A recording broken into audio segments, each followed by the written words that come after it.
What's up, y'all? How y'all doing?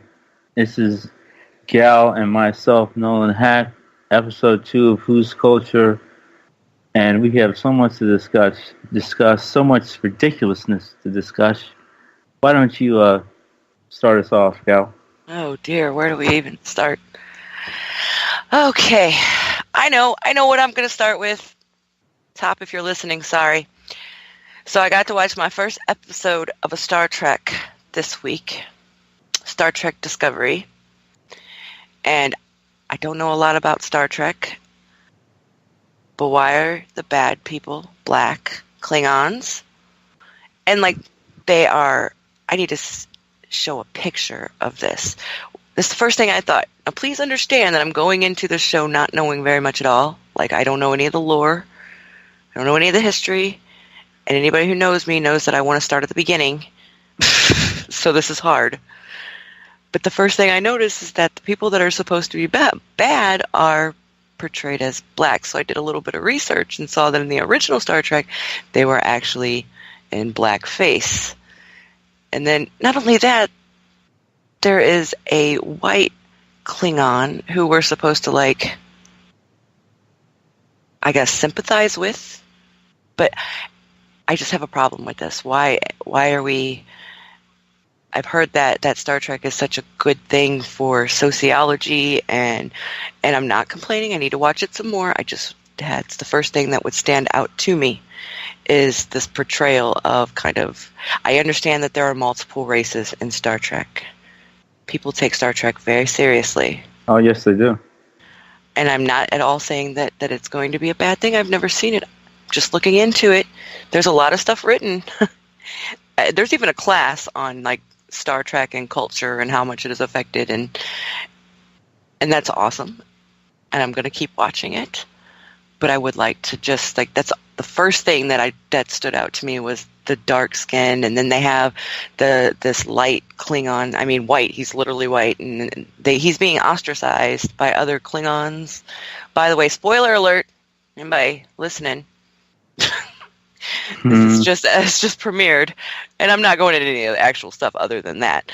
It just stood out to me, and my other issue with it is I guess the Klingon are supposed to be the bad guys, and why am I sympathizing with the bad? I feel for them because they're trying, this Starfleet is colonizing them or trying to colonize them. Where have you seen this before? Exactly. I mean,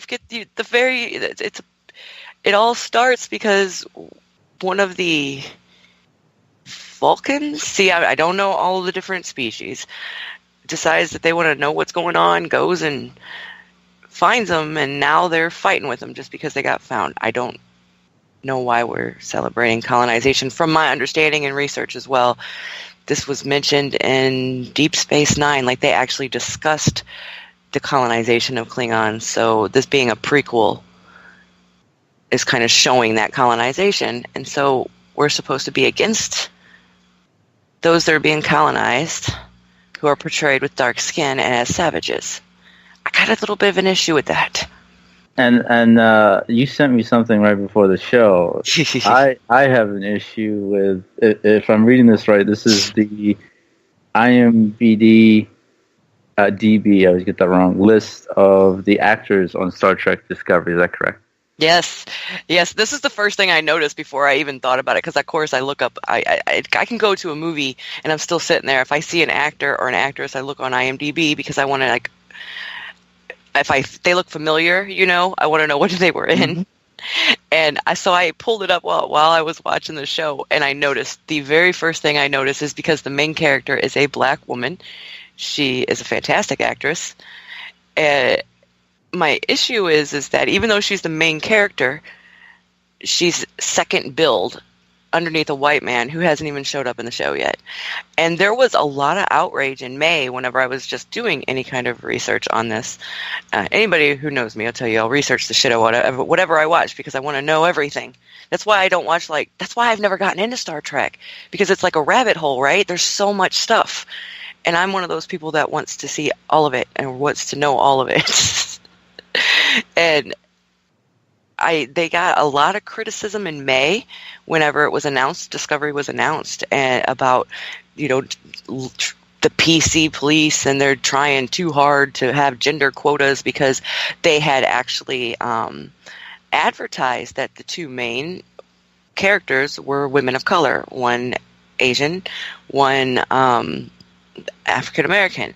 And first of all, I'll just say neither one of them got top billing. A white man did. If you go to IMDb, he's just number one, and he's not even been on the show yet. Hasn't been on the show yet. There's been 2 episodes premiered. See, now I wouldn't have watched this otherwise, because what they've done, and see that I don't like it when networks do this anyway. When the media does this, they gave like 2 free episodes in the U.S. and then you have to subscribe to CBS streaming. So this isn't on regular TV, but of course it's Star Trek. Yeah, and it's Star Trek, and there's a massive following. So just about a month ago, I know CBS pulled almost all of its programming off of Netflix in the U.S. So, like, any of the shows that were on, like How I Met Your Mother, that's the only reason I know, because that's the show I like, which we can talk about a whole other time. How I Met Your Mother, but failed to meet any friends of color. That's right. No. I just said, please, I could do the whole show on that, man. Let me tell you, I know. I know. But you're absolutely right. Had to add that. Keep going. No, I agree completely. So they pulled everything off Netflix in the U.S., and they started their own streaming, and this is their way of getting people to subscribe. I don't know how much it is. I normally don't fall for that, because it pisses me off. Actually, no, there is no unless. In the UK and Canada, though, it's all going to be on Netflix, so at least there's that. So I'm not signing up for CBS streaming, sorry. It's just that ploy. I see their point, though. Streaming's the new thing. They tried and they failed. Right. And there's like this whole speech. And anybody's listening again, I want to state, I don't know a lot about Star Trek yet. I'm getting into it now. So this is all like my first impression with it. And it's not that it's a bad show. I'm not even saying that. I was interested in it. There's this whole speech where the main Klingon is talking about how, we have to accept everybody, and because the white Klingon obviously has been ostracized his whole life because of his skin color, because he looks different. Great speech in it about accepting everybody and this, that, and the other. And it's like, I'm supposed to not sympathize with that guy because he's the bad guy. I don't understand. And we have a whole nother topic we're going to discuss in a little bit about that type of... Wait, we're going to root for the horrible white guy? Exactly. And this is even more. This is much worse than Star Trek Discovery. If you're not aware about what we're talking about, we'll be talking about. I remember watching Star Trek as a child. I don't remember too much because I was more of a Star Wars guy, but I do remember the brother in Deep Space Nine. That was cool. It's like we had a black captain. But I also remember, and you brought this up, I think it was last night, Gal, the fact that on this show, and I saw it. I think I saw it on one of the Enterprise, or I can't remember which one. I think the one with Picard. I'm screwing it up. I'm getting the Next Generation, right? Yeah. I don't necessarily. Again, I don't know them either. I have friends who are. Yeah, it's it with Picard. Yeah. Friends that live in their basement. I'm kidding. kidding. Yeah, we don't have any room to talk, Nolan, as much as we watch. Oh, we watch we have our weird stuff. I've seen Clueless about 93 times this month. Oh, that's great. Seriously? I'm joking. I've seen it that many times. I've seen it 93 times. But I do remember an episode of one of the earlier Star Trek shows, and the white Klingons felt discriminated against from the darker Klingons, which I'm looking at like, no.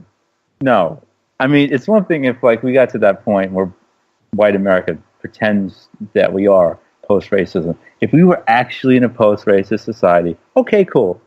That's, racism used to be a thing with people of color being subjected to it. Cool. All right. That's I like that little parallel there you're making. Kind of you turning it the other way, Okay, but not now. Not now. Not at all.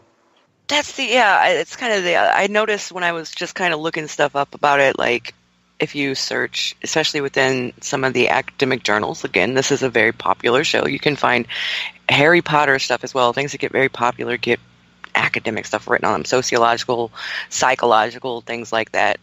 And I noticed a couple other things that was like there's a group, I don't know, does it tell me which Star Trek right here? It doesn't tell me even which one. I think it is the original, okay, from the 60s, in which they have space Jews. They're called the Jews, yeah. Jiminy Christmas. They're called the Ferengi, and I'm going to read to you exactly what I said about them, because it was like the top 10 racist something in sci-fi, and this is where I got it from. It says that they were short, they were clannish, and they were obsessed with money. And it goes on to kind of talk more about what actually happened in the show when they were on it. And so this isn't necessarily the first time that it's obviously been talked about. I found another article called "Are Klingons Black?" and it gives you all these different kind of pictures throughout the history and the blackface at the beginning. And they only, I think one of the things I ran across while looking this up, of course, is it's just, I think it was the makeup even that just kind of stood out to me. Because, of course, these are not human. They're different species. And that's what a lot of people like to say, you can't apply the same thing. Well, yeah, you can. It's Star Trek. And Star Trek has always been ahead of its time. I'm not going to complain. I know about that. It's about, we come in peace and things like that. I get that. We come in peace, though. Let's think about that. We come in peace.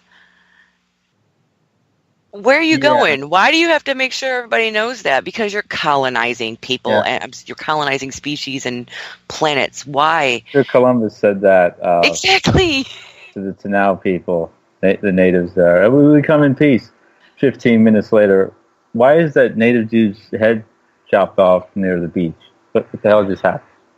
Exactly.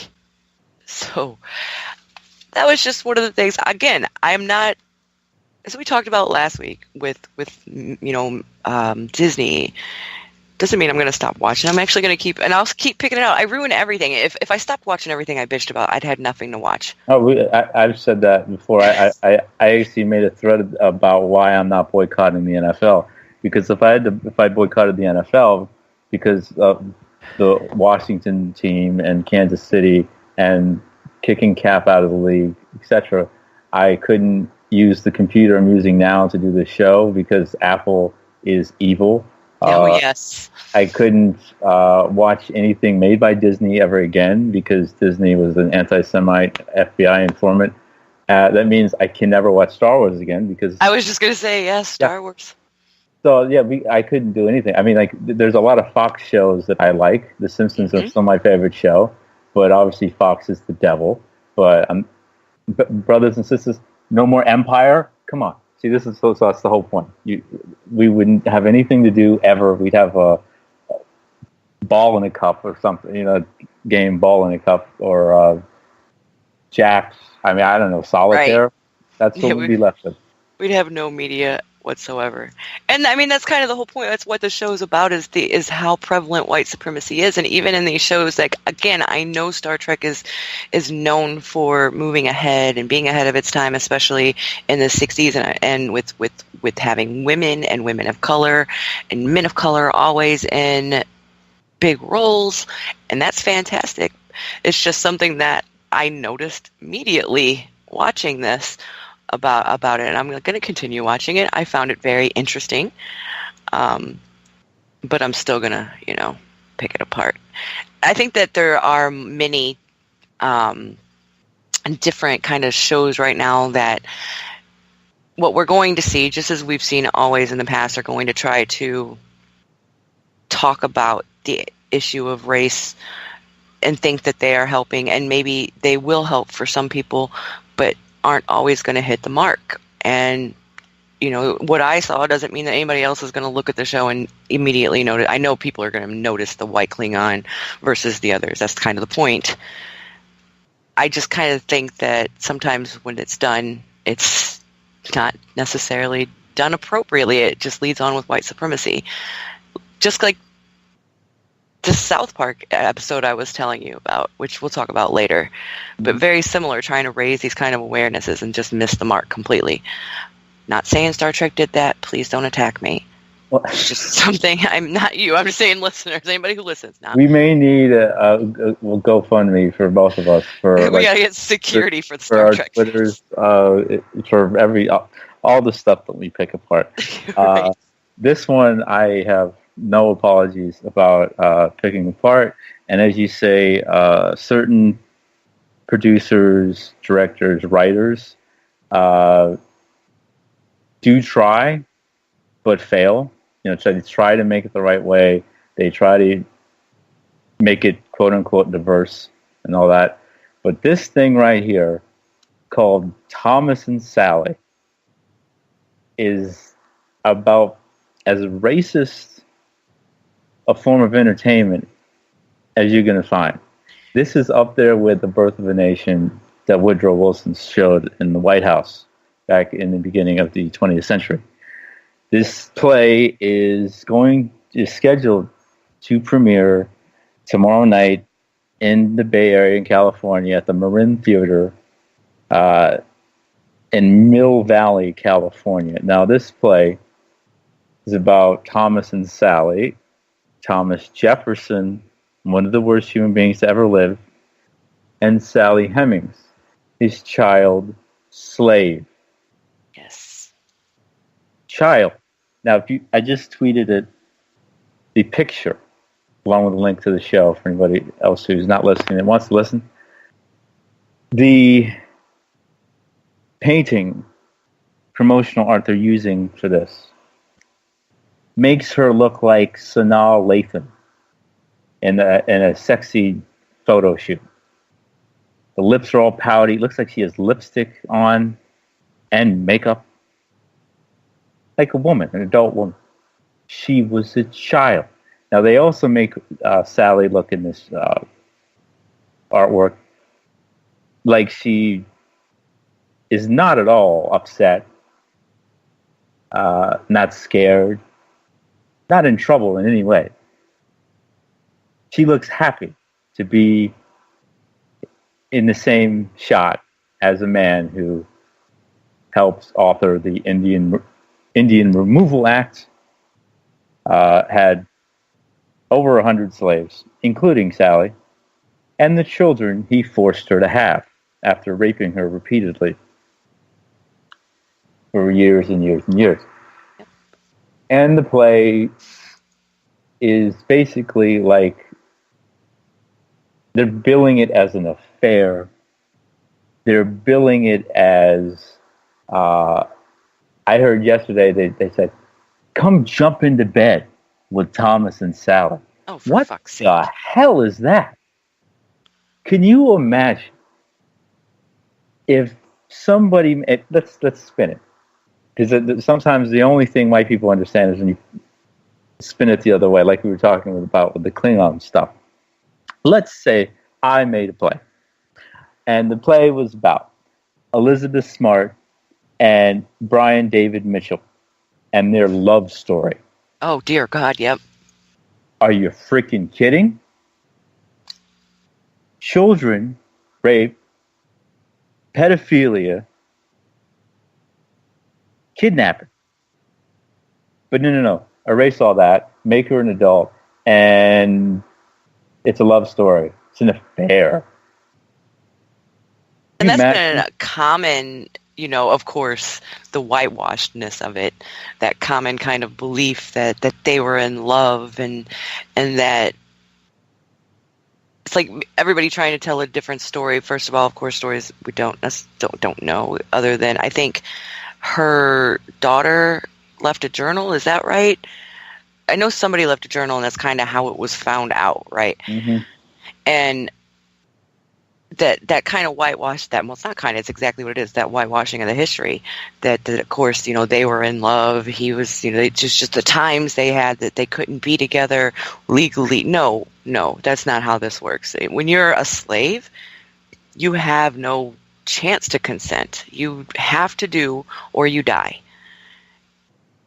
And to even make it along those lines, and I read a little bit about this author, the playwright, and he's done some, he's known for his like shock plays, and which is apparently what he's going for with this.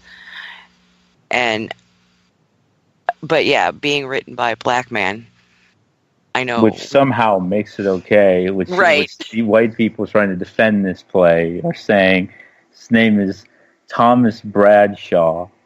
I believe he is a professor at Northwestern University. By the way, his email, if you want to contact Thomas, is t-bradshaw@northwestern.edu. That's t-bradshaw@northwestern.edu. Now, this is the same man who made a play called Strom Thurmond is not a racist. Interesting. That doesn't show up on his Wikipedia page. That's I'm shocked. 1, 2, 3, 4, 5, 6, 9 show up on his Wikipedia page. The first one going back to 2005, but there's nothing about that one.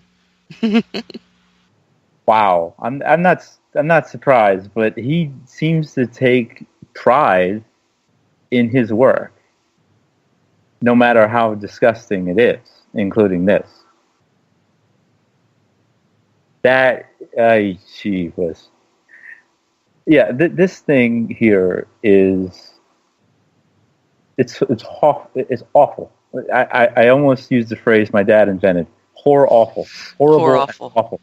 Works. It's horror awful. This is a child, and they're trying to make it as a torrid love affair. This woman was forced to have 6 children of his through the years. No freedom. Not freedom, but where's freedom? I'm a slave. Master Jefferson. And they're trying to make this into consent, which is complete white supremacist rape culture bullshit. Yep. They're trying to make this into a love story and an affair, like a soap opera. And one of the main points that has to be raised here, this is just another instance of white America profiting off while whitewashing the pain of black women and girls. And this is, my friend Wayla told me this, she's on point. She said, this is your Pocahontas. This is black people's Pocahontas. And it's ironic I heard about this, and this is coming out tomorrow, the week after we did the show about Pocahontas. And, black child, rape, genocide. And no, we're going to erase all that. It's an affair. Jump into bed with Thomas and Sally. Yeah, jump into bed with this child. The slave. Jump also, I want to bring up another comparison. Also, before I do that, I want to give a shout out to Aqua Boogie Baby. Yes. Aqua BOOGIE Baby. Aqua Boogie Baby. Who called us out for a stupid grammatical error of the title of the show. We had it Whose Culture with an apostrophe after the L and an S, where it should be Whose Culture, WHOSE. So thank you for that. Right. Yeah, professor here. Great stuff every day. It is your fault. It is. I take full blame on that one.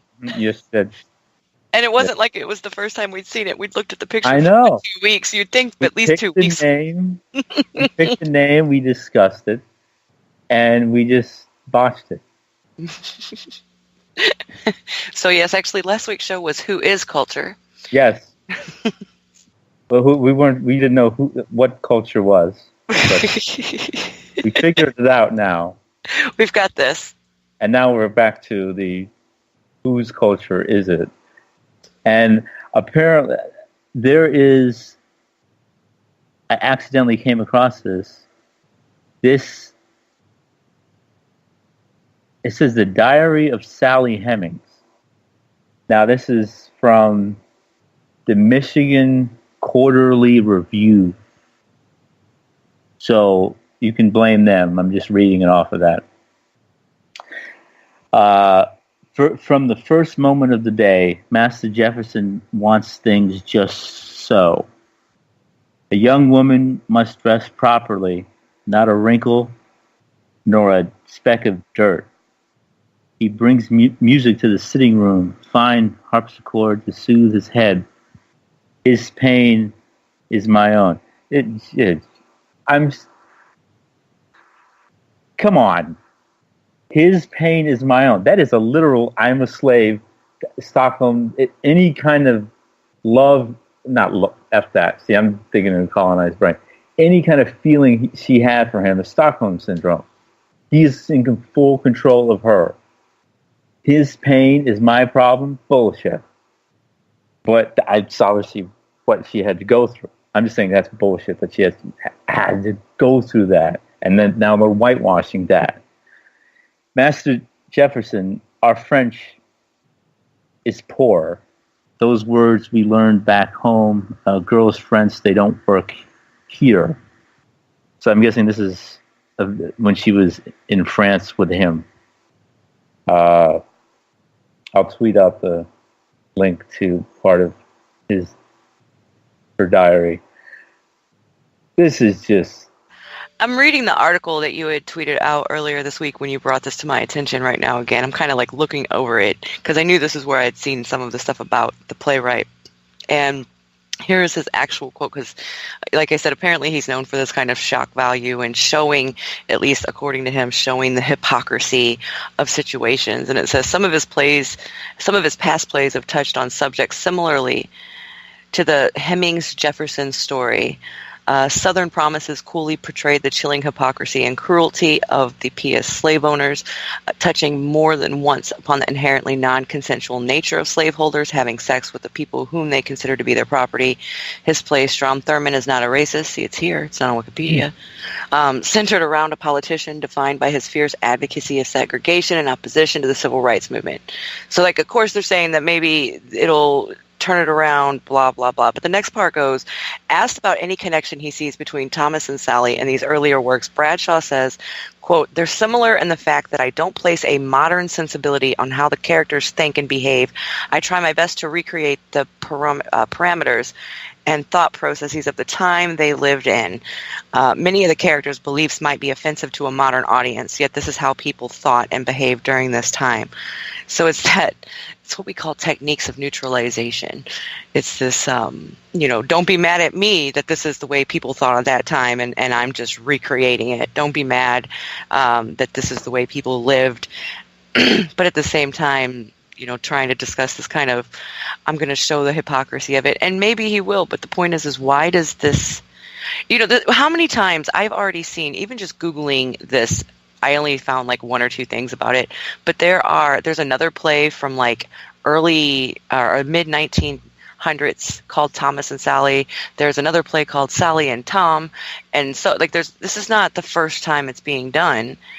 And it's not saying that it shouldn't be done. It's just at least be honest about the situation. And maybe it will. We haven't seen it.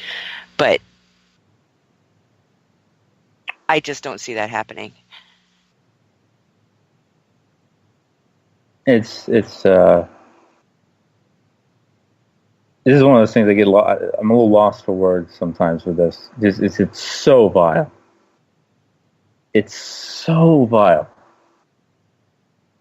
The English language is too much of a limited language to accurately describe this white fuckery. That's what it is. Right. Oh. She was a child. I don't take the race thing out of it. You can't, but let's pretend to. Take the race thing out. We have a guest. Take the race thing out. I'll just say this. Take the race thing out of it. It's still a child. It's still pedophilia. It's still slavery. We have a guest. We have a wonderful guest, and she is a friend of mine. She is on Twitter as Viva La Diva Tracy. That's Viva Ladiva Tracy. Wonderful, wonderful woman fighting for all of us every day. Does so amazingly. Tracy, how are you doing this afternoon? I'm doing fine. Thank you for having me. Thanks for being on. So what are your thoughts on Thomas and Sally?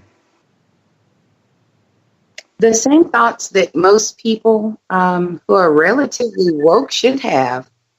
Sally was a child. Obviously, this was rape. She could not consent. One of the struggles that I'm having with the conversation around this is this idea that she was in love with her slave master. Was she given a chance to love anyone else? No. So if human beings are social and need one another as part of just basic living, it makes sense that that's what she would cling to. She had no other choice in the matter. To portray this as a normal kind of love makes absolutely no sense to me. Love is about freedom of choice to love whomever you want. And I don't believe she was given that chance. And how does the argument about him loving her just really doesn't fly, because she was a slave. He kept her a slave. He kept their children slaves. And he even advocated for getting rid of mixed race children out of the state. I do believe that white people will whitewash anything, and some black people too. Well, we have a black playwright here, Thomas Bradshaw, and you know what? It's so fitting, Tom Bradshaw, Uncle Tom Bradshaw. There you go. Perfect. I have been actually researching what he had to say about the play, and I've already kind of spoken on some of the position that he's espousing. One of the first issues that I had when you brought this to my attention was the actual photograph used to promote the show, portraying Jefferson, quote unquote, presidential-like. But she is portrayed as what looks like in the photo, a mature woman, smiling provocatively, if you will, sort of a come hither look on her face. And that alone is the improper message to send out for the play. Yeah.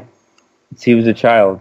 And most people, like the entire history of this country, have no idea who Sally Hemings is.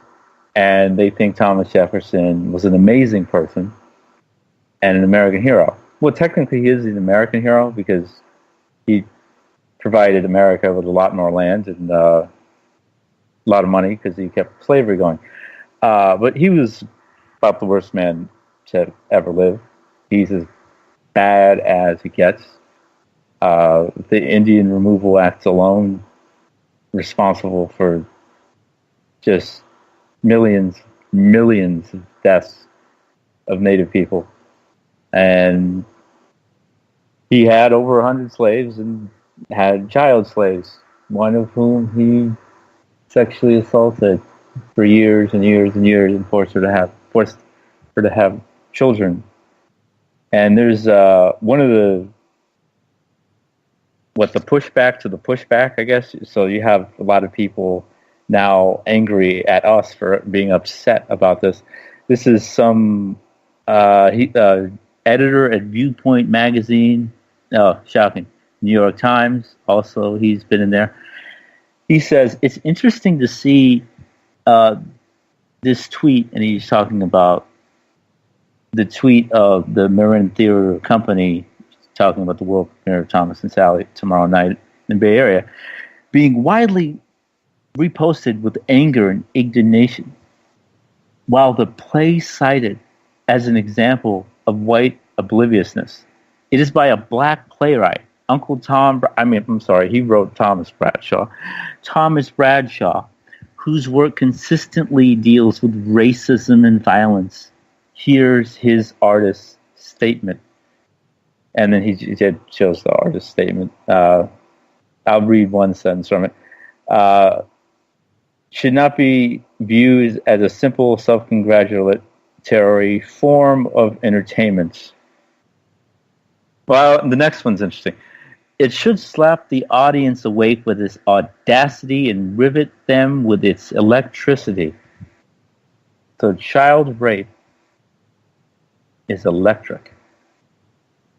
The only way to have a play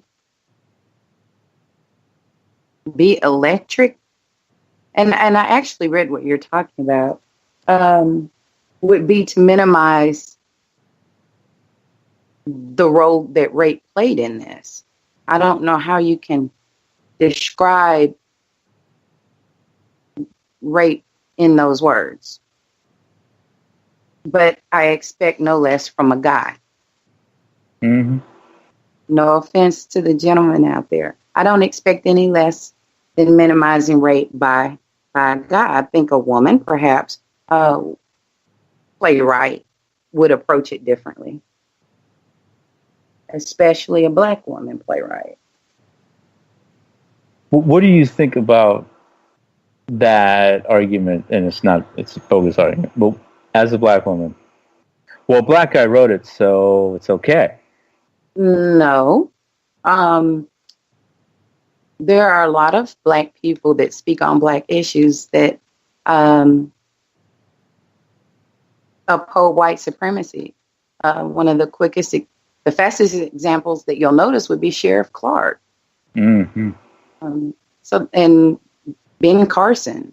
I would not expect that to only be the case for government employees.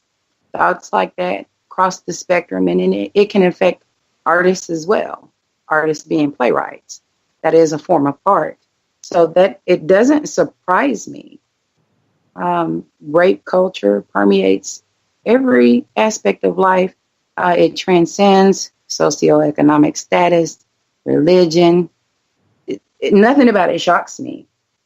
One of the things that did shock me in reading some of the interviews that he has done is he used the word fascinated. He said he was fascinated when he discovered that Sally was Jefferson's wife's sister, and that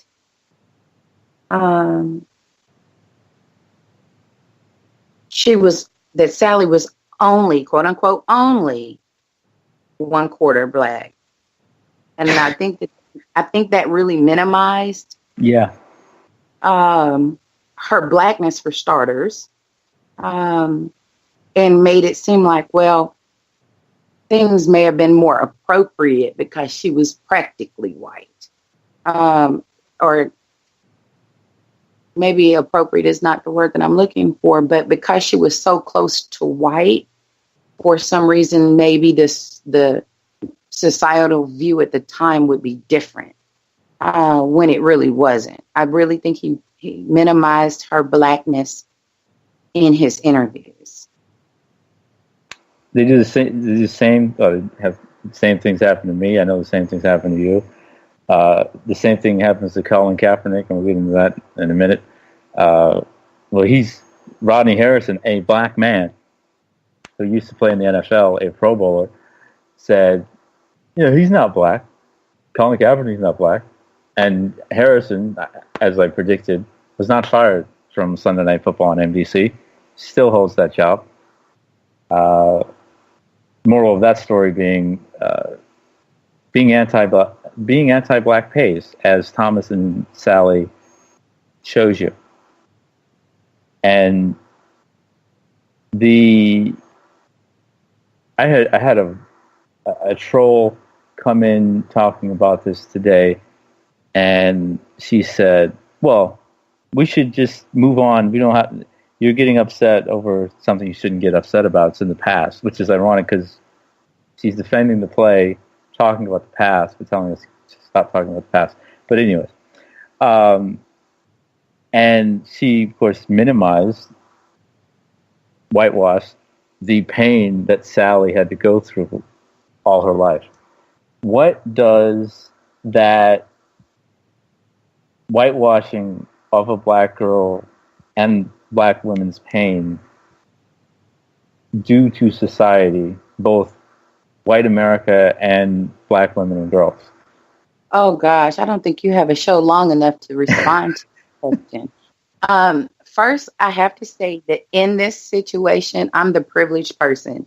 I am a mixed race black woman. I am light skinned. So I have to first recognize my privilege in this discussion. Although I am the oppressed person, when we're talking about blackness on a greater societal level, in relation to this play, Sally's privilege was in her light skin in comparison to other slaves. So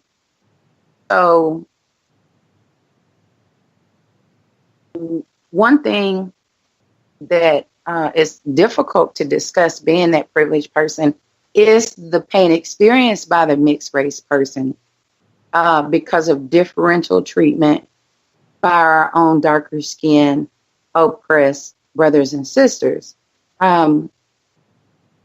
We're still privileged. Obviously, Sally was in a much more privileged position than other slaves there. Something that she couldn't do anything about. But that's part of what colorism is what it does. And race was constructed to do that. And it does pit black people against each other, while the vast majority of black Americans, African Americans, will say that a mixed race black woman is black. There are still a segment of African Americans who police the race of mixed race people. Mm-hmm. And then in terms of white America, there are a few, although the majority will identify you as black, there are still some who will deny your blackness, but they only do it for opportunity. It's very opportunistic, and it's used to shout down and talk over and derail. But out on the streets every day, you're black. They will discriminate against you. But when the opportunity presents itself, they'll deny your blackness if it benefits them. That's the damn truth. I can't, when the police stop me, I can't go, no, you don't understand. My mother's parents are from Holland and Germany. That's where they came from. I'm not, no, come on. No, privilege? No, it doesn't work that way. Like you just said, Tracy, you're still black. And the one drop rule, people. Although I don't personally subscribe to the one drop rule, I don't believe anyone has the right to define who and what I am. I can tell someone else who I am and what I am. And I really don't care what anyone else has to say about it. It doesn't affect who I am as a person. But another important point is during the time period of Sally and Thomas, the word colorism did not exist. I was growing up. The word colorism did not exist. Now you have to remember, I'm pushing 50. So I did not have a word as a child for what I felt I was experiencing by everyone. I couldn't understand why I was different. I knew I looked different.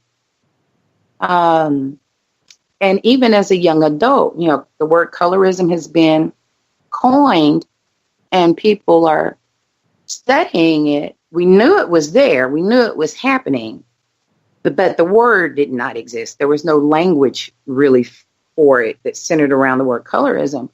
So, I'm married. I've gone to college. I went to an HBCU twice. The word colorism never came up in a single class in which I was enrolled. Sorry about that. My phone started sounding.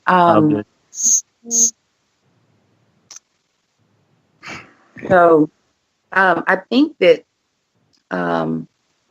colorism is something that a lot of people see and don't really know what it is, because it's not something that they were introduced to when they were younger.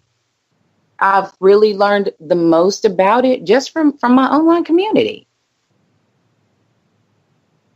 So I think that it's something people are still talking about, they're still learning about, and still trying to recognize within themselves how they benefit from being a lighter person. The main critic of this play, critic being he is a playwright critic, theater critic, he says people are trying to shut down a black playwright who starkly depicts the inherently non-consensual nature of enslaver relations. Yet they say jump into bed with Thomas and Sally. And that same guy, he's at Shurwitt on Twitter, SHURWITT, said himself, he called it an affair. So this is a hypocrisy of racism and white supremacy and the defense of it, going back and forth from your own defense of racism, saying it's not racism, just gobbledygook, nonsense. There was one thing I was reading before the show, as was Gal, the relationship between Adolf Hitler and his niece, Gili. And he knew her since he was a child. And obviously in Europe, the whole age consent thing is a little different. I believe he started to, quote unquote, and I use this with a very disgusting, it's a disgusting thing I'm about to say, noticed her, his niece, when she was about 17 years old. Now, she ended up committing suicide, but they did have some sort of relationship. I'm quoting this Vanity Fair article. First indication that there was something wrong with the relationship between Hitler and Gili came, as I recall, fairly early in 1930. This is one of the people that witnessed this whole, assault. What would you call this, Tracy? Is that you have Hitler basically forcing his power as a man, and her uncle, along with rape, but this type of relationship. Do you have a word for that? Incest comes to mind, but we also have to remember this isn't new. And during slavery, the term motherfucker, there's a reason that word exists now. And we were breeding,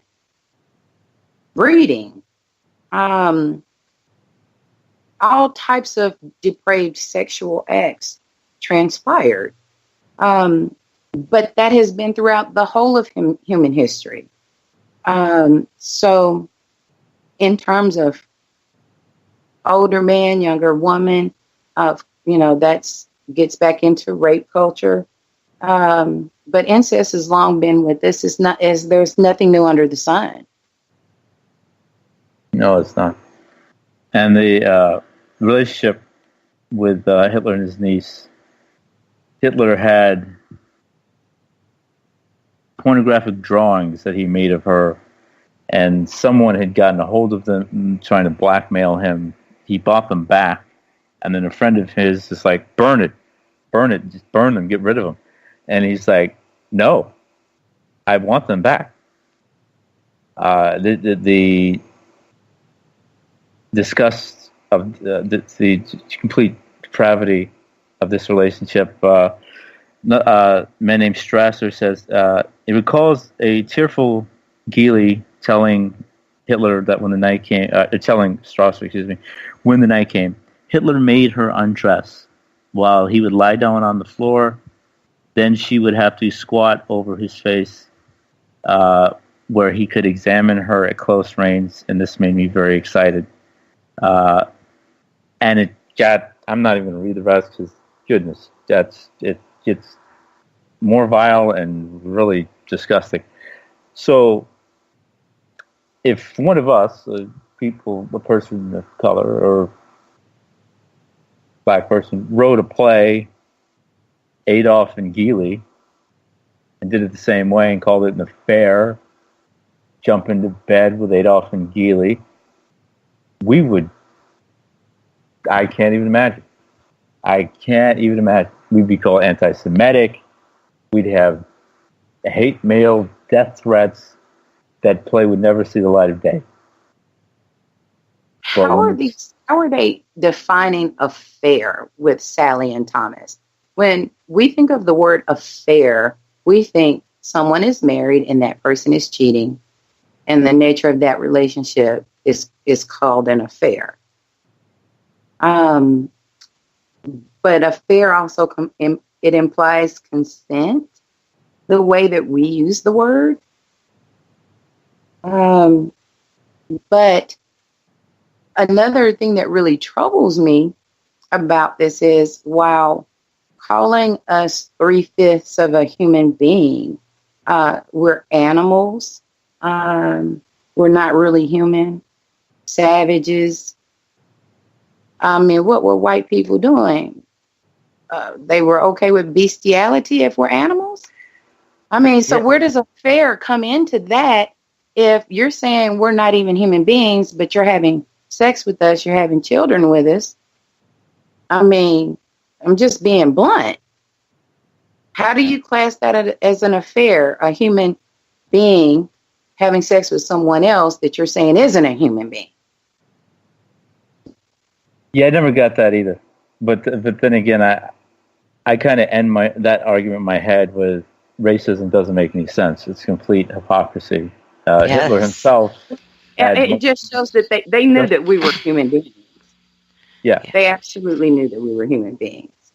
Yes, racism is very illogical. I mean, trying to put any kind of logic on it just doesn't work. It's the same with natives who were raped as well, being called savages, yet turning around and raping and pillaging.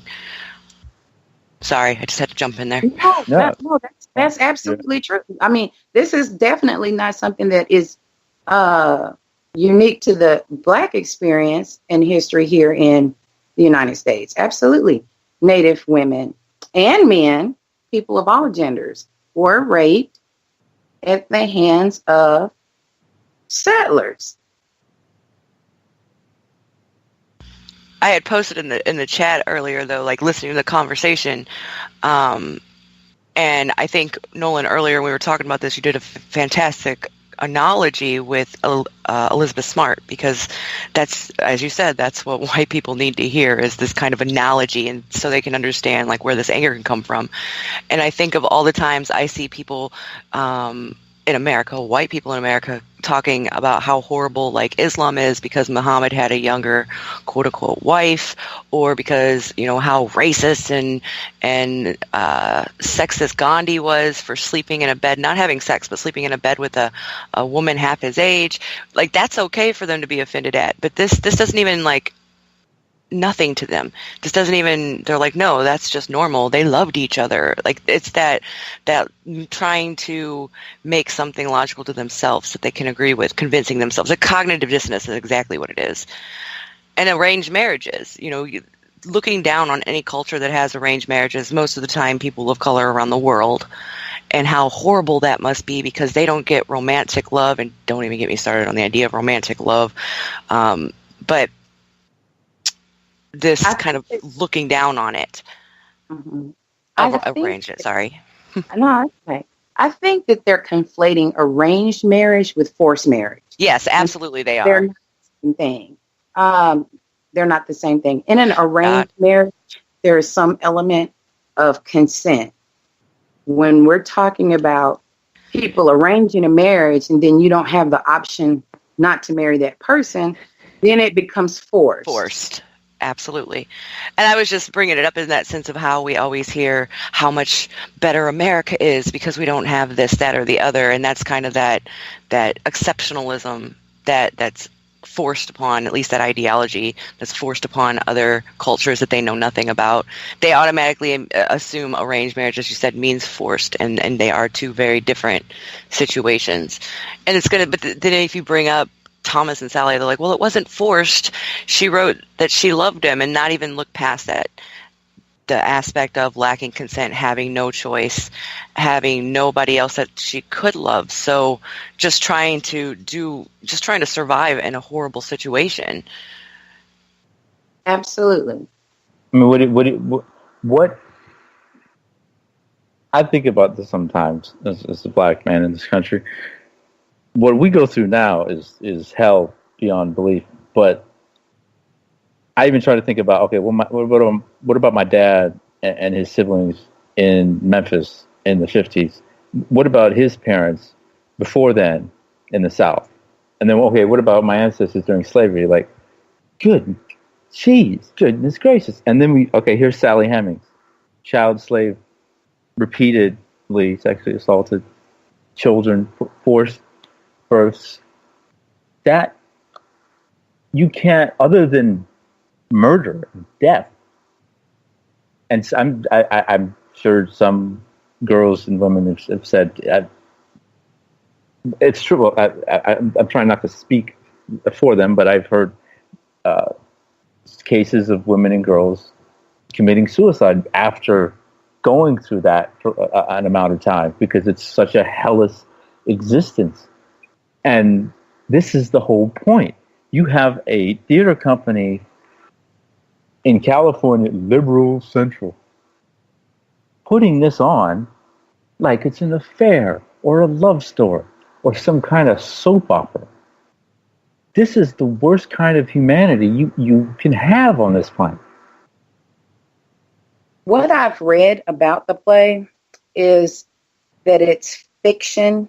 I've read that the playwright tries to leave the audience with an ending that they conceptualize themselves, that he tries to remove moral judgments from his work. And it doesn't really have a message per se, when everything about the subject matter of the play, Sally and Thomas, is political, it's moral. And how do you strip that away and then present it to the public, who you then expect to walk away with whatever they choose to walk away from the play with? I don't understand that. I have no intentions of seeing the play. First, let me say that. Right. Go see the play. So I am speaking from a place of the only thing that I know about this is what I'm reading from the author's own words. Everything has a message. I can't, when that argument never works with me, whether it is, a Disney film or a child's TV show or something obviously that is just for entertainment. There is still a message authors are trying to get across. That's the whole purpose of writing and making movies and making TV and making songs, is because there's a message. And one of the wonderful things about, like, at least for me, for like music and even some movies, not all movies, is that you can, each person does take away their own message from it, but they're still being guided by that author and what that author wants them to think. So that there's no message there. If the author says that, that's a damn lie. Well, that's what he is saying. Oh, I believe it. Yeah, and then as you said, of course it's political. It's Thomas Jefferson. It's Sally Hemings. How is that not political? Oh, sorry. There have been before they blocked me, the Marin Theater Company. They blocked you? Oh yeah. Oh yeah, they tweeted that they were being attacked. And they I attack people when they're attacked. Yes. Sorry. Go ahead, Tracy. They said that they were being attacked and censored. And my response was basically what we're discussing here. If I were to say, this is child rape, and your response is, we're being attacked, that's censorship. I need you to point out in my 3 tweets to them, where did I attack you? That's not an attack. It's saying what you're doing is disgusting to me. And I did not get a reply before the show started. I'll have to check my Twitter again if they replied, but they said they were being attacked. So I don't know where they're getting that from. Well, it's just white fragility. The woman, I think she's like the marketing director or something for the theater. She blocked me, and I've been sharing her Twitter and the theater companies with other people. Like, hey, if you're upset, here's the people responsible. And they've said, the theater, well, just email us at info@ which I've listed in the thread I have on Twitter. And I know having emailed before and emailed companies before. Usually when it's info@, a lot of times that's just the blow off, a customer or whatever will send an email and the company does not reply. They just have that there to appease you. And I also tweeted out the emails of the entire staff of the Marin Theater. I've had people, and I'm thankful to them, say they've emailed both the theater and the staff, not gotten one reply. So this whole thing, we'll be happy to talk with you. No. Well, email is private. What they wanted to do was to move as much of that conversation from online where millions of people can see it. Mm-hmm. Whether or not they reply. That's the truth. They know, well, first of all, they know what they were doing. It's like Pocahontas with Disney. They knew what they were doing. It's the same thing that fool Glenn King. I probably shouldn't call him a fool because I continue to invite him on the show. Glenn Keane, one of the supervising editors for Pocahontas, Disney's film, he said, and I quote, "She has to be sexy," and that was in reference to Pocahontas. Of course, Pocahontas is a 9-10-year-old girl. A girl just like Sally Hemings, a child, and was forcibly married and died because of the whole ordeal that the colonists put her through. And that movie, of course, whitewashed. You had Mel frickin' Gibson playing John Smith, who participated in some of the horror that Pocahontas went through.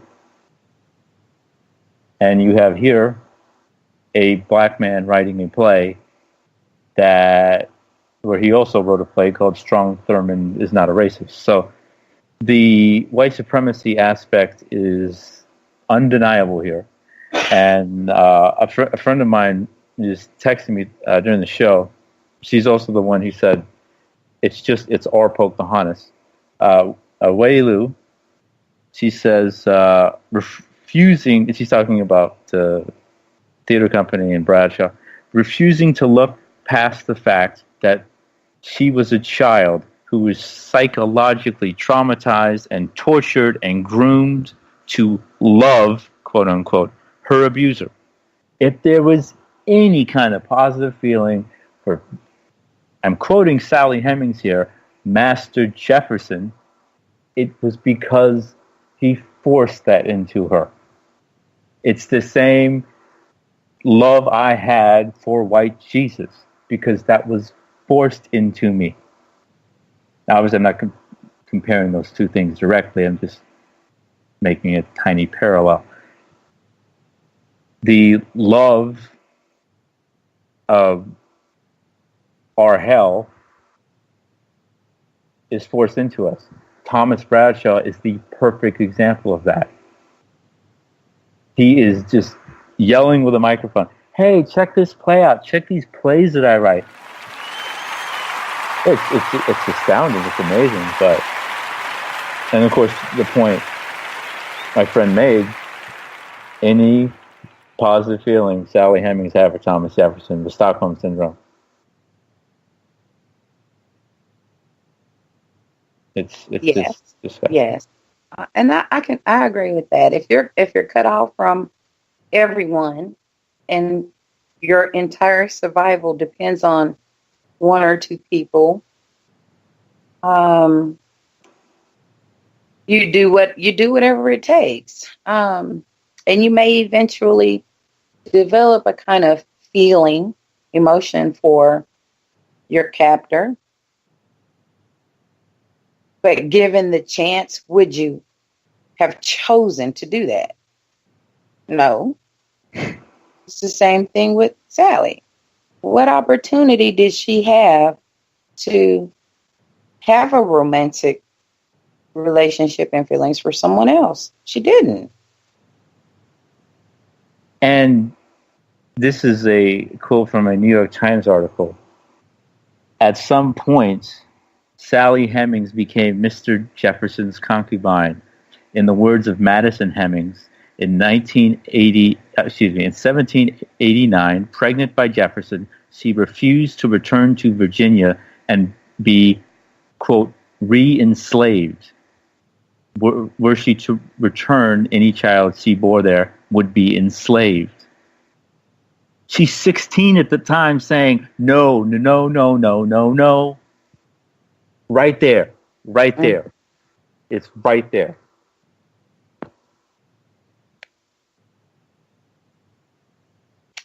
I don't think we can even though we're having this conversation and talking about it, it's so far removed from society as we know it now. I don't believe we can really wrap our brains around all of no matter how many books we read, no matter how many pictures we see.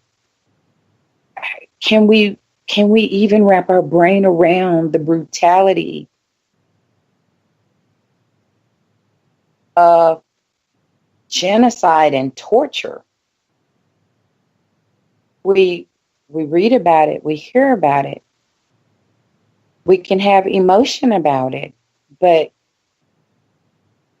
how do you live through that? Is it living? Is what she experienced even living, or was it just existing? I can't, no matter how much I read, learn, and study, and cry over books and videos, and feel whatever emotions it is I'm feeling, I still can't understand what I haven't experienced. Does that make sense? It makes sense. We're living in we have two problems, you and I, Tracy. Mm-hmm. First off, we're black in the United States and in Western society. The second problem is we're aware of that. If you're someone like Thomas Bradshaw, you can play the fool, pretend everything's fine. Like you said, Uncle Ben Carson. I tell you, I have never seen a happier man than Ben Carson. He is, in my mind, he is truly in denial. It's probably a forced denial because obviously he has some intelligence. He was a neurosurgeon. But that's the double-edged sword when we become aware of really what's happening to us and what's been happening to us. There's just human beings aren't supposed to go through this, let alone what Sally Hemings went through. It's unbearable. It's unspeakable. Yet there's this play going on tomorrow night in Mill Valley, California. Nothing about the play shocks me or surprises me, though, because our experiences have always been poo-pooed, even by our own. It's true. So I'm not surprised that the play is being done. And I think that even some of us, some black people, support revisionist history narratives. And despite how educated they are, I mean, if you subscribe to respectability politics, like Herman Cain, like Ben Carson, don't get me started on that. That's a whole nother show, isn't it? Yeah, there's a lot of them. Right. If you subscribe to that, these plays like this won't bother you. You don't care. People who are in tune with what it is to be black in America, what it is to be brown in America, indigenous in America, we know what type of harm this can do. And people think, oh, it's just a play, it's just art, it's just this. How can this possibly hurt you? That tells me that you don't care about child rape being portrayed as anything other than what it was. When it happens to us. When it happens to them, it is the worst thing in the history of time. Now, it's awful when it happens to anybody. It is about the worst thing in the world. But you have John Benet Gacy? Did I get the name right? John Wayne Gacy or John Benet Ramsey. There's two people there. John Benet Ramsey, the tragic story of the girl that was killed.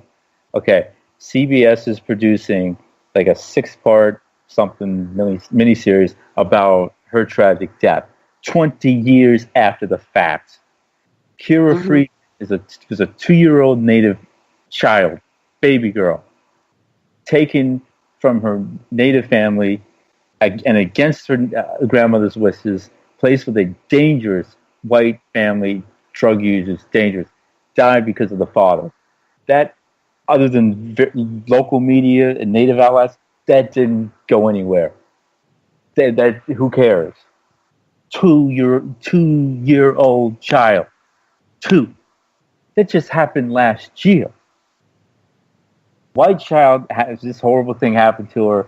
20 years later, we're still talking about it. Elizabeth Smart, we're still talking about it. We should still be talking about it. And to anybody, black, green, white, red, yellow, whatever. But it's only white people. It's the same thing with genocide. I should just do a tape recorder and then have this on the show and just play the tape of me saying the only genocide white Western society recognizes is the Holocaust. The only one. We talk about slavery. Well, it wasn't that bad. States' rights, you fought for the Confederacy, blah, blah, blah. Native people disease. that wasn't genocide. The Ottoman Empire wasn't that bad. It never freaking ends.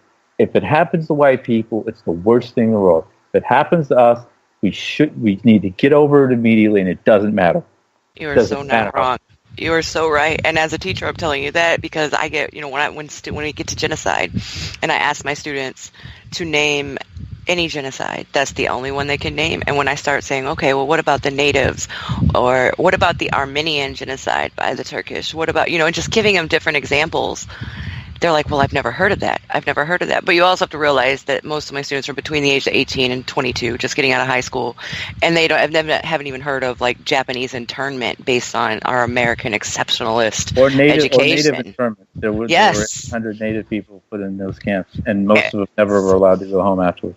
Right. Or native, quote unquote, boarding schools where you just walk in if you're white and pick a child, and then you'll be raising them the Christian way. That's a whole other story again, and a whole other show again. But yeah, exactly that. You have that. Absolutely. Mm-hmm. And what I found, I'm a teacher too. I didn't know that you were also a teacher. My field is completely different, but because my mother was a history professor, she taught us at home quite a bit, but the curriculum, the way it's written, first, history teachers can't finish their own history books. Exactly. So they never get, you're lucky if you get to World War II, and luckier if you get to civil rights. They have to cut something out to be able to teach as much of whatever the curriculum they're using. And it's very general. A high school history is very general. Here in Tennessee, you are given the choice of taking American history. They offer a world history and a European history, but they're not required. So the subject of indigenous boarding schools, Native American boarding schools, is not something that's introduced on the high school level. Right. In college, in my American history class, boarding schools did not come up. In graduate school, when I took multicultural education, one of the books that we were required to read in addition to a text was written by a Native American author, was Joel, I could have told you his last name if I was thinking about it. Is it Spring? That went into detail about the boarding schools. So people who aren't pursuing beyond a bachelor's degree, typically, on average, not in every university, may not come across these topics to know about. Oh, absolutely. Yeah, I'm not at all criticizing the students. And I'm also I'm not criticizing the teachers. I know, especially high school, I understand how it's set up. I more criticize, the way the curriculum is picked. I mean, just like within Texas and the school book controversy and taking everything out. Usually it's not even educators that are involved in deciding what's to be taught and what's not, and taking slavery out. I'm sorry, minimizing slavery in Texas was and taking different historical figures out, not talking about them. So I do all I can to introduce them. I was never taught about Native American boarding schools through college or graduate school either. It was one of those things that I kind of stumbled upon and then was shocked that, considering the area of study, that this had never been brought up. And now I make sure every one of my students knows about it. We go into it, we read about it, we talk about it, but they're not, not all students are going to get that just because my students do. It's a small percentage, but at least they're learning about something. But I absolutely don't blame them at all for the stuff that they don't know. I'm sorry, I didn't mean to imply that you okay. No, I'm sorry. I didn't mean to imply that you were placing that on the students. I totally don't blame the students. Yeah. But I'm going to put some of the blame on the curriculum itself. Yes. And who designed it. And this, we have to keep our children innocent. We can't introduce these controversial topics in school. We see teachers getting fired for deviating from here in Tennessee, in Davidson County, Nashville Metro Public Schools. It's called Standards. We're teaching to the standards. And you're lucky if you can finish all of them. But none of this information is included on these standards. Why not?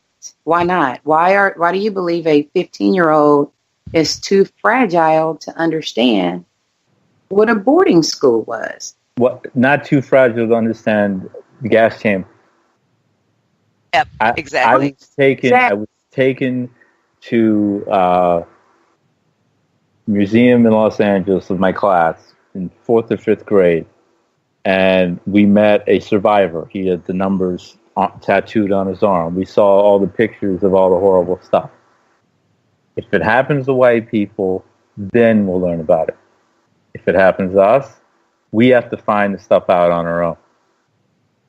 And I want to state that the students are more offended at the fact that they weren't taught this than anything. They are so, they get, and they're not angry at me, right? But they're always asking me, why didn't I learn this? Why are you just telling me this? You know, how have I made it my whole life with this? And I'm like, and you're just getting started. Keep going. And this makes genocide denial flourish. Mm-hmm. You don't. Oh, I don't believe that. No, it can't possibly be. I would have learned about that. I would have heard about that before now. And I don't mean just Holocaust genocide deniers. There are people that deny the Bosnian genocide. There are people that deny the Armenian genocide. There are people right now today denying the Rohingya genocide. Yes, very much so. Well, you have people, most Americans, denying our own double genocide in this country that has been going on since it was formed off the double genocide of Native and Black people. Mm-hmm. I sound crazy to people when I say we're under genocide. If you look up the UN, as fickle and pathetic as they are, but people love them and they go to the UN when something horrible happens, talking about a genocide. The 5 definitions of genocide under the Convention on the Prevention and Punishment of Genocide by the United Nations: killing members of a group, Trayvon, Sandra Bland, Sarah Lee Circlebear, Paul Castaway, Tamir Rice, Mavis Goodblanket, etc., causing serious bodily or mental harm to members of the group. Charlottesville, deliberately inflicting on the group's conditions of life calculated to bring about its physical destruction in whole or in part. Reservations and the black ghettos in America. The 4th one, imposing measures intended to prevent births within the group. They did this to Native women on an unheard of scale that we're still finding out how many women were forcibly sterilized, and black women as well were sterilized or mutilated, their sexual organs mutilated. The 5th one is forcibly transferring children of the group to another group. Slavery, and right now we have Native children being kidnapped and sold to white families, or in some cases taken, kidnapped, and placed with dangerous white families like Kira Friedman and her. That story still pisses me off. But yeah, so we are under a double genocide in the United States, and nobody talks about it. Or I know, say you're crazy if you say so. It's only the Holocaust. And the sick thing is, there were tens of thousands of black people in Germany, most of whom we don't know how many because they didn't keep records of how many black people they killed, unlike the Jewish people. We were in the camps. And this make it sicker. This part just makes me crazy. Hitler said the Jewish people were the lowest of the low. They were the worst human beings on the planet, according to Adolf Hitler. But Adolf still thought lesser of black people than they did of Jewish people in the camps, because they segregated black people from Jewish people in the camps. They made us clean out the gas chambers right after they were used. They made us assist in the sadistic science experiments that Mengele and company did in the camp population. And then they killed us, so people wouldn't find out that, black slaves are helping Hitler with all this stuff. Even in the Holocaust, no, it's only Jewish people. There were Palestinians, homosexuals, transsexuals, gypsies. No, only white people, only white Jews. Hold on. I'm sorry to interrupt you. Oh, that was a slur. That's a slur. I apologize for that. That is a slur. It was stupid. That's colonized thinking right there. And that's the thinking that got those poor people killed, because Hitler thought so low of those people. But Jewish people are the only people that matter in the Holocaust, even though there were plenty of other people in those camps. And thank you, Tracy, for calling me out on that. Right. You mentioned the UN definitions for genocide.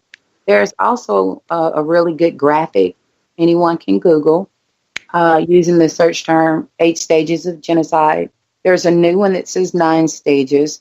But if you really look at that and examine those stages, you can see that happening in the United States right now. Otherizing a group, assigning negative attributes to that group, enacting laws or taking actions against the group based on those stereotypes. That's happening right now here in the United States. Especially what's in the news right now, our immigrant populations, DACA, Dreamers. That's happening right now. But people aren't putting the name to it. And that is a progression through genocide, those genocide stages.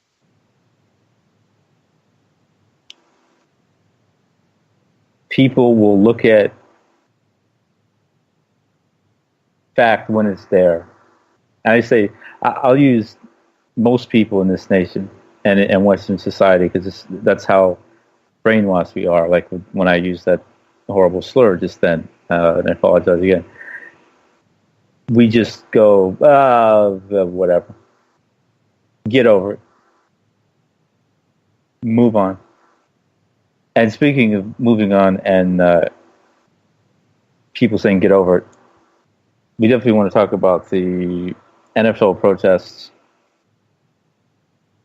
and what to make out of it.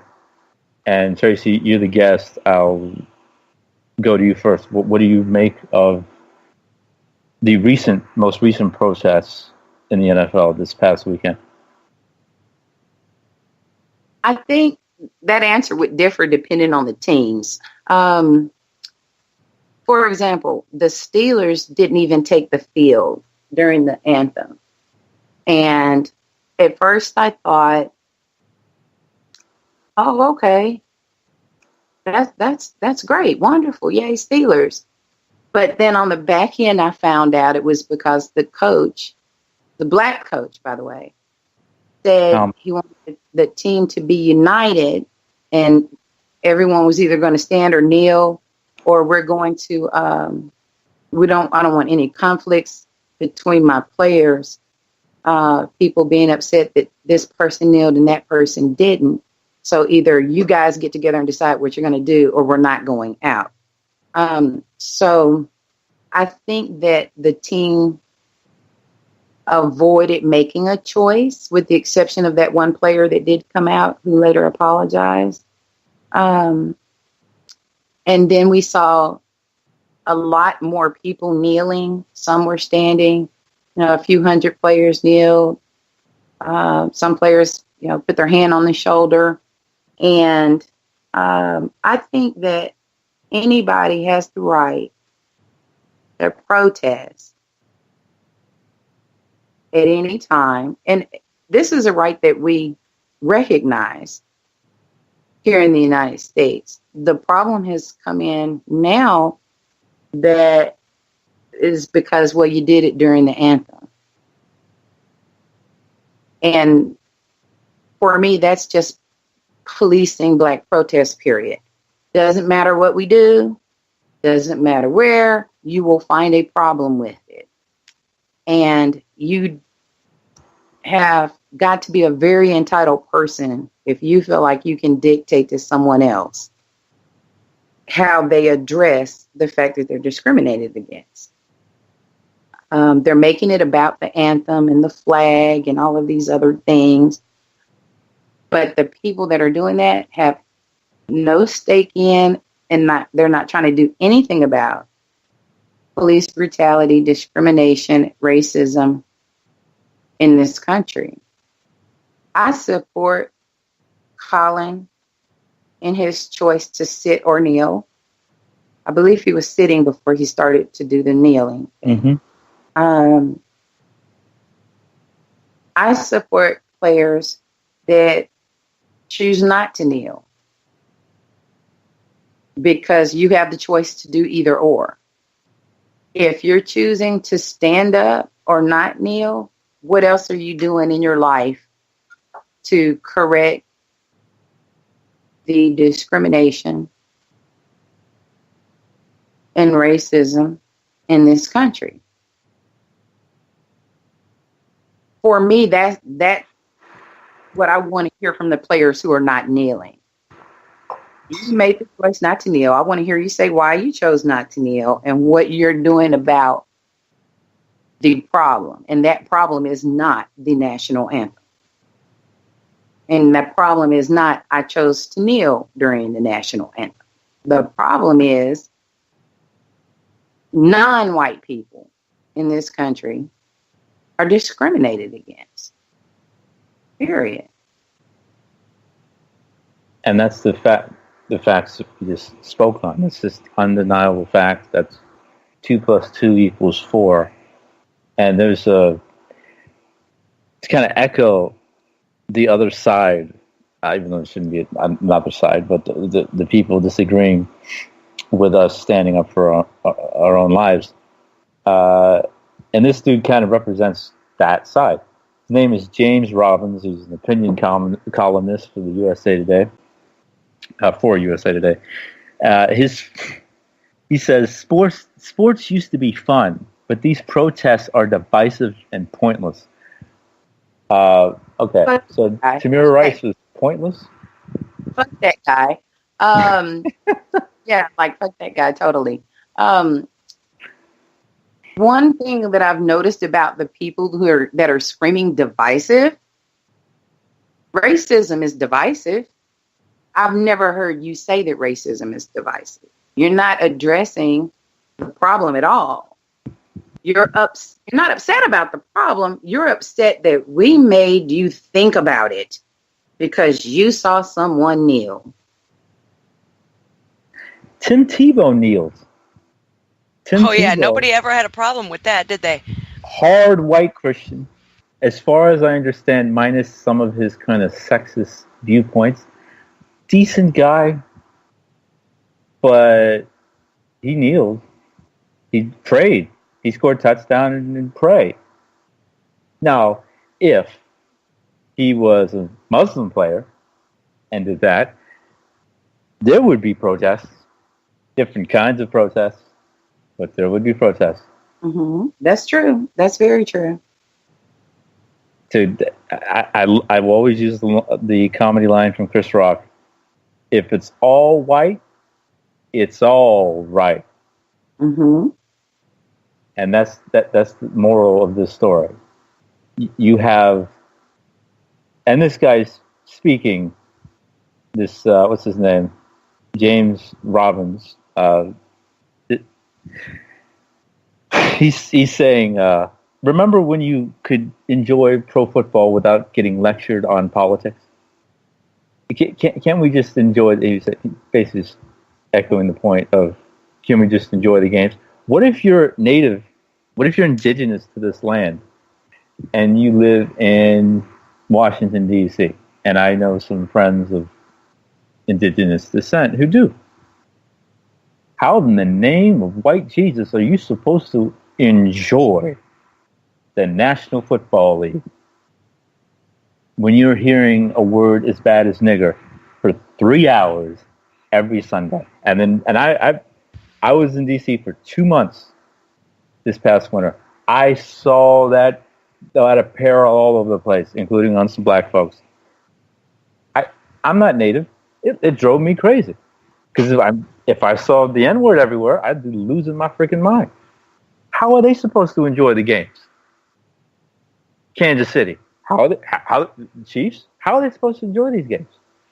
It's your enjoyment. It's your comfort. It's white enjoyment, white comfort. Homer Simpson to Marge Simpson once said, "What about M.E.? My enjoyment." That's what this is about. White enjoyment, white comfort.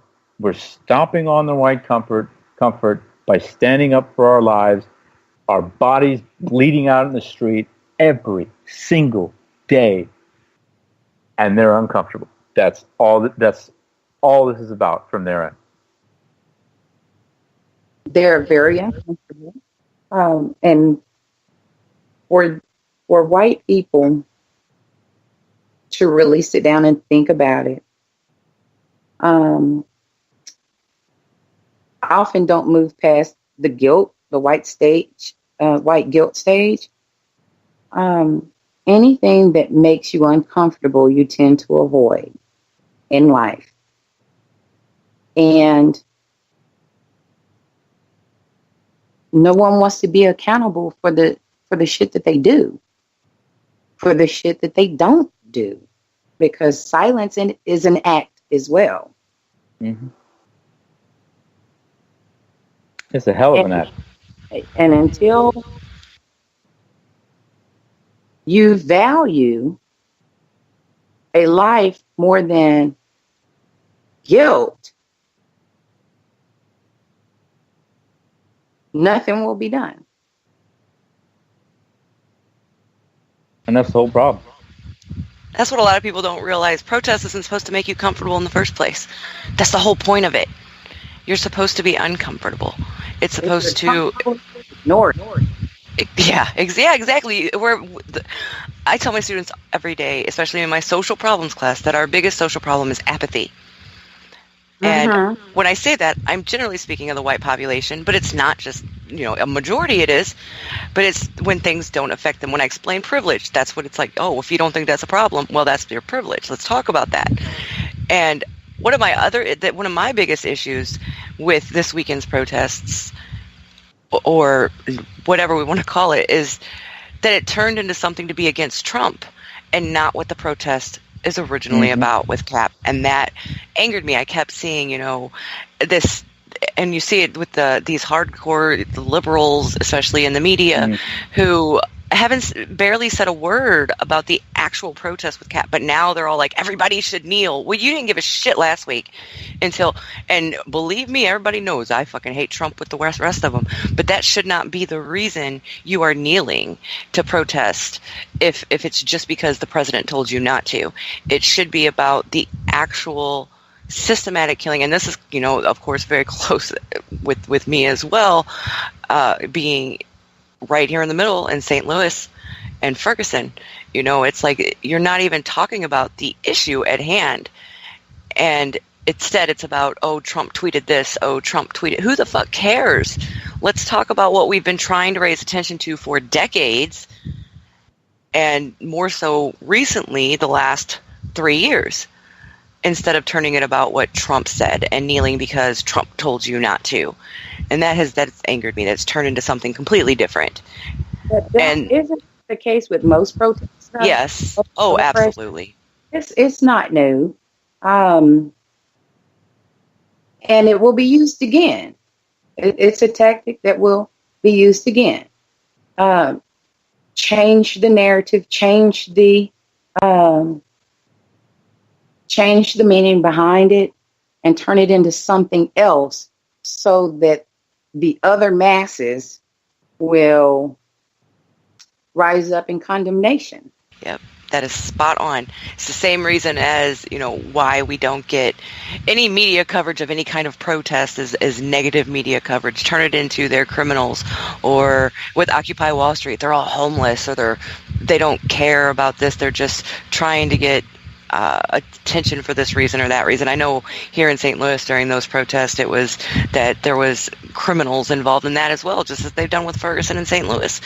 And it's that whole point of they have, I tell this regularly, that they have to show it in a negative view. Remember that our media is owned by 5 individuals, or 5 companies, 6 individuals, and they don't want the masses to know and agree with these types of protests, because then they're going to have to change. Then they're not going to be comfortable. And so what do? You change the narrative. Now it's about, quote unquote, the being against, as Lesko just said in the chat, he's had to tell his students that it's not about being against the military. Let's talk about what the actual protest is about. And that's where we're at right now. Like, it has changed that narrative. I'm glad, I see the positiveness of it, that it is raising awareness in the sense that people are going, okay, why are they kneeling? People who may not have ever paid attention in their life, because now it's on their television screen. And then bringing up the whole situation that the NFL didn't even stand for the national anthem until 2009, when they were paid by the Department of Defense millions of dollars to, quote unquote, increase patriotism. 2009. The same Department of Defense that bombs children of color, the Kingdom Come. Yeah. That's the same one? Yeah. Mm-hmm. That was Obama's Department of Defense as well. But no, wait. Whoa, it's okay. It's okay then. Right. Man was in charge of that, so it's okay. It's all okay, guys. Just like Uncle Tom Bradshaw writing Tom Selleck. Exactly. And that's what I keep seeing people talking about that in 2009, and nobody's saying, hey guys, guess who was in charge of the Department of Defense in 2009? Not Trump. Now that we're on this topic now, think about this. People are just up in arms about the anthem. You're not standing. Oh my gosh. Guess what? The people at home are sitting down watching that game as well. Kicked back with their feet up on the coffee table and their beer cans, waiting on the game to start. Are you telling me that every single person bitching about griping, I try not to use the B word, griping about the anthem, stop what they're doing in their homes and stand up facing that television with their hand over their heart? And hell no. I've seen that being called out regularly too, right? Like, what? It's very selective. The way you want someone to honor the anthem isn't the way you honor it yourself behind closed doors. So that argument, to me, is bullshit. Yes. And these are the same, I'm seeing, of course, the most pushback from this are the same people who have Confederate fucking flags as their AVI on Twitter. How is that not disrespecting your American flag, people? The hypocrisy amazes me. It shouldn't. I'm a sociologist. I study human behavior. It shouldn't amaze me, but it fucking does. Well, the anthem itself. Notice that no other group in the United States has to have a flag like that. There's no Northern Pride flag or right. There was one. There was Midwestern flag. There was one in Europe in the 30s and 40s. I can't remember which one it was. Started with an N. Nazi flag, swastika. Yeah, that's it. Nazi flag, swastika, and they had to salute it all the time. All the time. Mm-hmm. And in the Star Spangled Banner, this is the original writing. Francis Scott Key, an American hero. No refuge could save the hireling and slave. The Hearling said, no refuge could save the Hearling enslaved from the terror of flight or the gloom of the grave, and the star-spangled banner in triumph doth wave, or the land of the free and the home of the brave. Okay, yay! Murdering black slaves, woohoo! Yeah. So again, white America going, no, I don't care facts. We don't know. We don't facts. No, we want to salute the flag made in China. That's all we want to do. Well, when we remember to, when we're at games, only at games, not like Tracy said, sitting on the couch with no shirt, drinking Budweiser. This is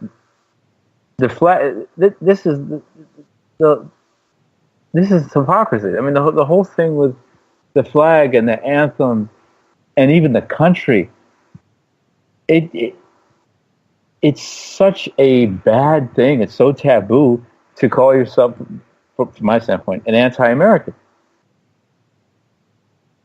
And I use the Jewish Holocaust because it's the only genocide Western society recognized as a genocide. Would you go at Jewish people in 1933 to 1945 in Germany and say, hey, why aren't you pro-German? Why aren't you pro-Germany? What's wrong with you? Get out of here. Are you freaking serious? Why in the world should we be saluting that flag when it's soaked with our blood? Why should we be honoring a song that celebrates our killing? Most of the people doing all of this, part of this uproar, they can't sing beyond the first verse of the anthem anyway. They just mouth along to it. Yeah, in public at games and whatnot, only the first verse is really sung. Yeah, nobody seems to very few people know past that first verse. Had this argument last week because in St. Louis there was a local Pee Wee football team that had knelt last weekend, not this one that just passed, but before that, and of course got a lot of attention in the news and caused a lot of white outrage and so on. And so, the bastion of conversation of Facebook picked up, and I was watching people argue about it, and it was I kept asking, like, go read the entire lyrics, go look what this is about. And it just amazes me that no, I don't even think I knew until probably in the last year or so. It was never something that was brought to my attention. I always just thought it was the first verse. I didn't know. We have to learn, and I mean this for everybody in this country. They force us to learn our own history on our own, whether that's white American history, black American history, Native American history. Thomas and Sally. Almost anybody you will run into on the street, who's Sally Hemings? I don't know who you're talking about. Well, what do you think of Thomas Jefferson? He's a great guy, founding father. How often do you hear people bring up the founding fathers? How often do you hear them go, "Oh, thank God for the founding fathers"? Even Obama has quoted Washington. He's quoted George Washington, the killer of Native children and Native women, a man who skinned the Iroquois alive, had over 300 slaves himself. And Obama's quoting him in a positive light. And he knows. He knows, but most people don't. But when you push that American exceptionalism, that white supremacy that Mr. Barack Obama did, it still does. You don't know. Right. And it's a lot of it is about power. Collins kneeling was him exercising not just his right to do so, but his power to do so. And people want the power to make him stop. They think that they have it. They will do whatever it takes to stop other people from doing it. And the way to do that, the mechanism is to make it about the anthem and not racism and discrimination and stop and frisk and murder by police officers.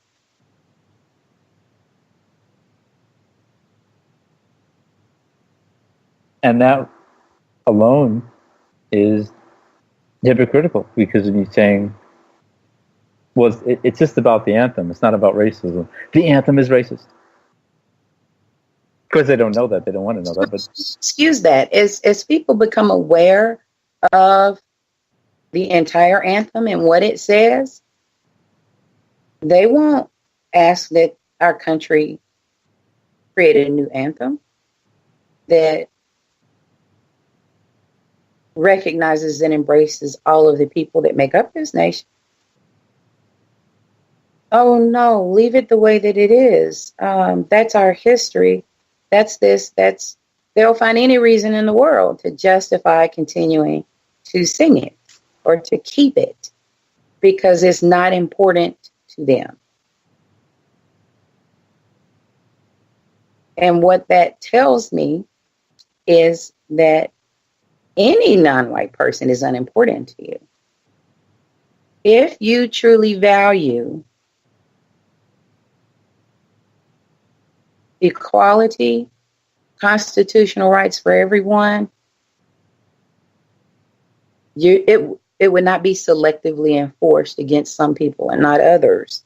Now, on the flip side of that, people say, well, then you can't infringe on Nazi speech and white supremacist speech. Excuse me. If you're for, free speech for everyone, my argument to that is you may have the right to say it, but damn it, you're going to have a consequence for trying to do so.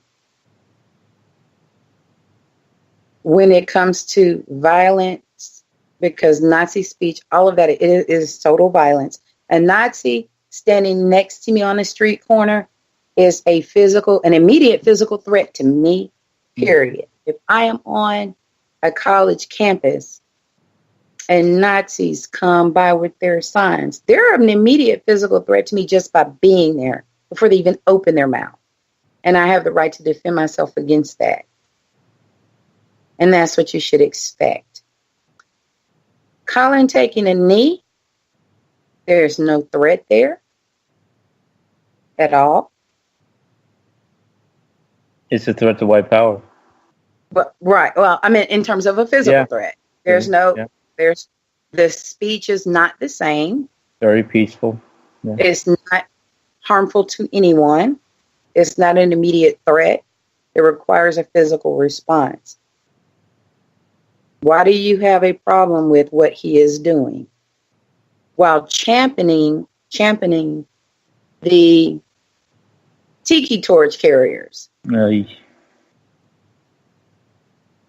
Yeah, and calling them good people. So, and then again, it comes back to power. If it is white, even if it's wrong, the impact must be minimized. Another threat to you and myself, American police, 39 people at least, including today, one that was killed in my state of California, have been killed since Jason Stockley got off for murdering a black man. And in the last 2-3 days, 9 people at least have been killed by American police since Anthony Lamar Smith's killer walked. and white America has the goal to get upset at us for calling them out, for being okay with the reality that I just listed. The minute we step outside, that could happen. In some cases, we could be in our own home. Kevin Wicks in Los Angeles, a father killed in his own home. And the cop who killed him also killed a 19-year-old black man unarmed. And the cop's free. Brian Reagan is the cop's name, by the way. Right. And that comes back to power as well. I know that during the Warren Court, civil rights, and the courts were far more willing to make rulings that were more protective of non-white people, is, as we know, has been reversed. And we're starting to see a trend now toward rulings that are very, very pro-police, exceptions to the Fourth Amendment, all kinds of things. It's very pro-police as much as possible. So we have courts that are beginning to, higher courts and the highest court of the land, making rulings that are supportive of police who studies have shown, statistics show, police in racist, biased fashions, racial profiling, etc., and police policies, training procedures that are pro-death. Police are not trained to draw their weapon and shoot your leg because you have a spoon in your hand. They are taught to shoot and aim for the heart and the head. If you draw your weapon, if you fire it, you fire to kill. You're taught to fire that gun until the threat has been completely eliminated and the suspect is secured. Not or, I use the word and there. Once you've dropped your suspect, you kick a weapon away if there is one, and police use throwdown weapons too. But you handcuff them to make sure they're no longer a threat to you. Now, mind you, you've riddled their body with bullets and they're face down or back up in the street. They still want you to handcuff them. So the way that police officers are trained is pro-death. And we see people with knives being shot to death by police, not tasered, not shot in the leg to keep them from being a further immediate threat, but shot to be killed. So in some cases, even people with a weapon, a non-gun weapon, can be dealt with in non-lethal ways, depending on proximity, of course. So the idea that Mike Brown should have been shot, which is a narrative that has, it's been out there from so far away, makes no sense to me. If he's 30 or 50 feet away from you, charging you as you claim, a bullet to each leg would stop that. But police are not trained to do that. And that's one of the problems. Police training coupled with racism and a lack of de-escalation. I'm sorry, I can talk about policing all day. That's what I taught was criminal justice. So I didn't mean to hog up the conversation. Oh, I could do, yeah, we could do that all day. I would love to talk to you about it because mine is actually criminology and criminal justice. Oh, okay, great. Sociology, I studied deviance and control. Right, yep. That's okay. Well, I'm a state corporate crime criminologist by name, but I do teach sociology more than criminal justice because when I started at the university I began teaching at, they actually babied their criminal justice students. I'm sure that's shocking. And I hadn't gone there for my undergrad, so I didn't know that. And it was like, oh my God, these people are about ready to become cops, and look at the way you're treating. So I had to go to sociology teaching. I was like, I can't do this right now. Mm-hmm. I think we could have about 40, 50 different shows of all the different things that we brought up on this show, though we have to sadly close up shop on episode 2 of Whose Culture, and I want to thank you so much, Tracy, for coming on. You can follow her on Twitter at Viva La Diva. Tracy, that's at Viva La Diva. Tracy, thank you so much, sister, for coming on. I love you, and always a pleasure. Thank you. And I'd like to say also next week on Whose Culture, next Wednesday, Gal and I will have another amazing guest.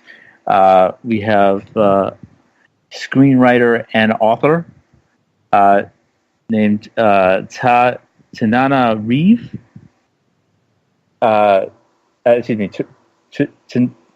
Reeve Dew. Tanana Reeve Dew is her name, and she is a wonderful author, screenwriter. She's actually an award winner of the British Fantasy Award and the American Book Award, and she has knowledge up the yin yang, especially when it comes to pop culture, Hollywood, and the racism that is always under the surface, as we discussed today, and we'll always discuss on Whose Culture.